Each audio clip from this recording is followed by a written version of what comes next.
Hey, how's it going? So today I want to talk about a controversial update that may or may not be coming into the game, and that is negative XP lamps.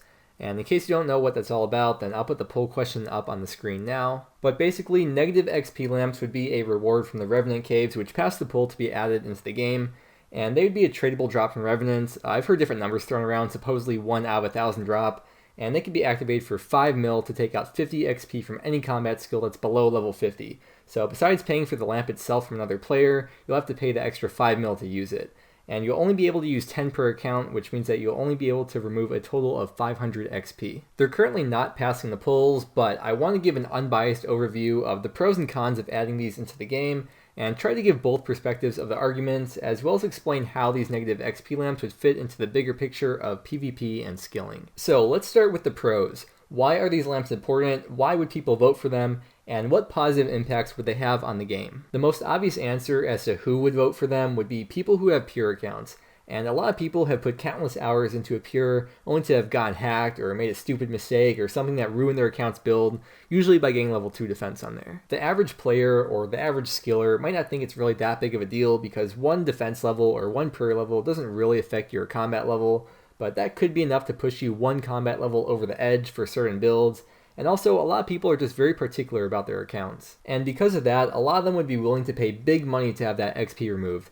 And while paying more than 5 mil to get rid of 50 XP might seem like a lot, I'm sure some people who have max pures would give up their whole bank right now just to remove a bit of XP. Because like I said, they put at least hundreds of hours into that account. Since we're on the topic of GP, that brings me to the next pro for adding negative XP lamps into the game, and that is the money sink. The RuneScape economy is similar to the real world economy in certain ways, and one of those ways is inflation. So as time goes on, more money is added into the game, which causes the prices of items in general to go up as the value of GP goes down. I believe that bonds are what represents the value of GP in Old School Runescape, and when they first came out, they were under a mil. And now it seems like they've stabilized at over 3 mil each, which seems to be a sign of inflation doing its job. The 5 mil GP that people would be paying to activate the lamp wouldn't be going to other players, that money would actually be disappearing from the game. And although it won't have like a huge effect by any means, it might have a very small effect on slowing down inflation. Inflation and power creep have both taken over RuneScape 3,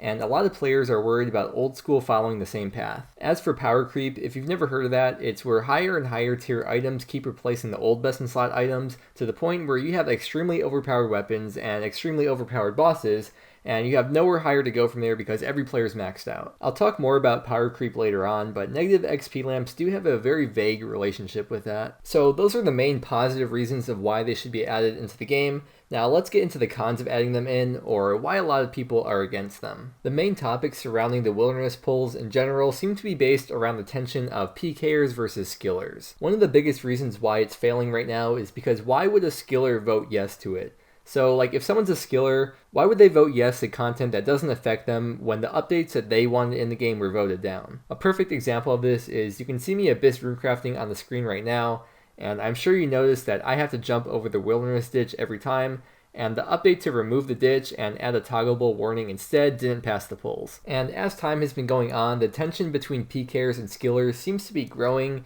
and has caused a bit of spite between them. I know that's not a fair reason why negative XP lamps would be bad to be in the game, but it's important to be informed of what's going on in our community. With that being said, one major con of adding negative XP lamps would be how would they be added into the game. So let's take the Rev Caves for example. They were voted to be added into the game, but the majority of drops that were supposed to come with them were voted no on.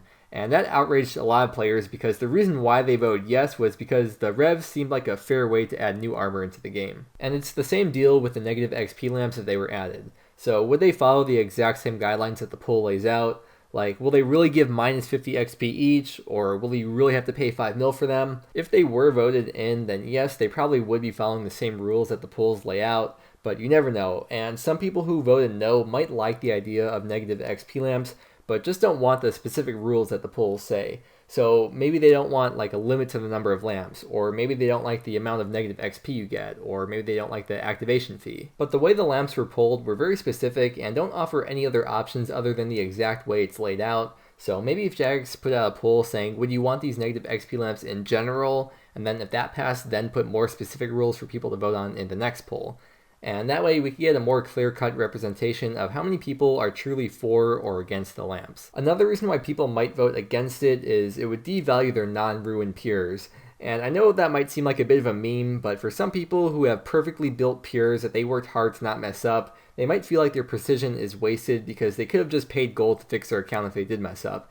And I'm sure that's a very small majority of pures that feel that way, but I want to throw that possible idea out there. So to sum up the cons and why the negative XP lamps aren't passing is because they're a very specific niche that caters to a very select group of players that I don't believe would be described as the majority of the player base, hence why it's probably not passing. Now I want to get into some of the concerns about negative XP lamps and questions to ask if they did end up passing. So one concern would be, could they be used on hit points, and if so, would there be any negative impacts of 7 HP accounts in the game? For example, would that affect the damage you would take from Wintertod?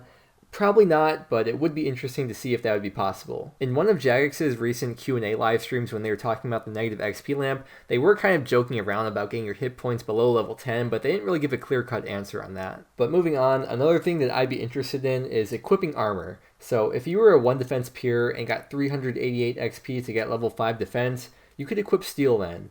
And if you were to use negative XP lamps to get back down to level 1, would the armor stay equipped? And if it did, would it actually provide the defense bonus, or would it be like wearing members armor in a free-to-play world where you don't get the benefits and it's just purely cosmetic? Although one simple solution to that, if Jagex wanted to avoid that, then I'm sure they would just add in a restriction saying you have to remove your armor before using a negative XP lamp. Another concern would be using the lamps after you finish a quest to have a lower level than was actually required to do the quest. So Lunar Diplomacy, for example, requires 40 defense and doesn't give a defense XP reward. So what if you got exactly level 40 defense, completed the quest, and then used a negative XP lamp to bring yourself down to level 39 defense? I'm not sure how much that would affect PvP, but if you're using Vengeance with 39 defense, that might skew your combat level versus the typical person who would have a similar account build. Another question that I'm curious about, because it doesn't seem like this is going to pass going by the current poll, but what about the option to lock a skill?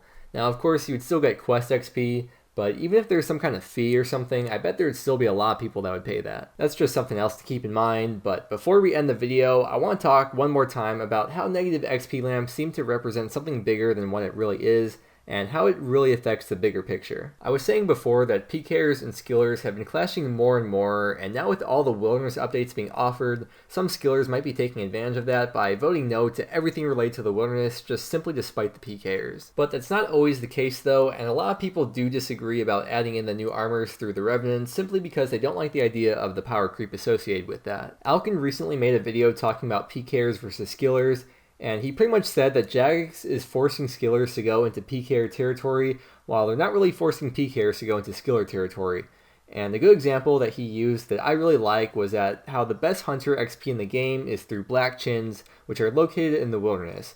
But if you're a Peakhair and you want to get the best PKing gear, you don't need to go training certain skills to get it. You can just buy it right from the GE and have a max PKing setup. I believe a solution to having Peakhairs and skillers agree on not necessarily specifically the negative XP lamp, but just more updates in general, is to stop forcing them to clash with each other. There's really no way to know for sure who's voting for what, but I'm pretty sure it's safe to say that Peakhairs are voting against some potentially great skilling updates, and skillers are voting against some potentially great peaking updates. And it's definitely a complicated issue for sure that may or may not have a right or wrong answer, but if there was a way to allow skillers and Peakhairs to live in harmony with one another, then we have the potential to have some really awesome updates come to the game. Of course, there's always going to be people who hate the other group, or people who are against any kind of update or power creep, but I want to hear your thoughts on the matter in the comments, and I want to know what you think about negative XP lamps, or the issue with the rev caves, or what you think of the general idea of the Peakhairs versus the skillers. Even if you think you have an unpopular opinion, I really would appreciate it if you would share it. And I've noticed this a lot, especially on Reddit, where people always seem to hop on the flock mentality where everyone agrees with everyone else. And it gets to the point where if you had a different opinion, you probably wouldn't end up posting. And then there's always that one person that voices their unpopular opinion and just gets completely blasted by everyone else, even though they have a completely valid point of view on the matter. Which is kind of ironic because the point of the downvote button, at least on Reddit, was meant for comments that don't relate to the discussion and not as a disagree button. But anyways, I would appreciate if we could have respectful debates in the comments and have all sorts of thoughts on the matter so we can really see what's going on from every point of view. I really hope I was able to provide some insight and information as to what's going on in our community, and how this affects all kinds of players. But I am really looking forward to seeing what you all have to say in the comments because I'm curious myself. But I just want to thank you for listening to me ramble, and I hope you have a good day.